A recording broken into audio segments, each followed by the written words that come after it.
वज़ीर-ए-आज़म की ज़ेर सदारत वफाकी काबीना का इजलास जारी। यूटिलिटी स्टोर समेत 28 इदारे बंद करने की सिफारिशात और सुबुदोश मुलाजमीन को माली पैकेज देने पर तबादला ख्याल।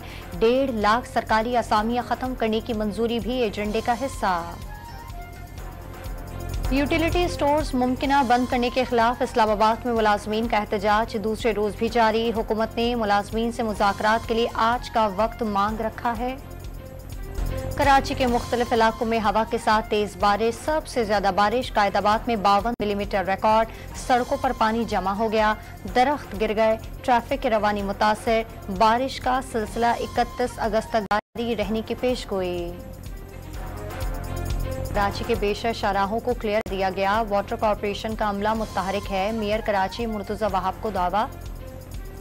हुकूमत सिंध ने बारिश से निपटने की मुकम्मल कर ली। तालीमी इदारे बंद या खुले रखने पर गौर किया जा रहा है। वज़ीर इत्तलात सिंध शर्जील इनाम मीमन का बयान। इस्लामाबाद और रावलपिंडी के मुख्तलिफ इलाकों में मूसलाधार बारिश। गर्मी का जोर टूट गया, मौसम खुशगवार हो गया। जहलुम और सियालकोट में भी बादल बरस पड़े। नशेबी इलाके ज़ेरे-आब आ गए। सड़कों और गलियों को पानी जमा हो गया। बलूचिस्तान में बहादुरी से लड़ते हुए जामे शहादत नोश करने वाले सिक्योरिटी एहलकारों की FC हेडक्वार्टर में नमाज जनाजा अदा। वज़ीर आला बलूचिस्तान और कमांडर बलूचिस्तान कोर समेत दीगर हुक्काम की शिरकत। वज़ीर आला खैबर पख्तूनख्वा अली अमीन गंडापुर का बलूचिस्तान में शहीद अफराद के लिए इमदाद का ऐलान। शहदा के लवाहिकीन को 10-10 लाख रुपए फीकस इमदाद दी जाएगी।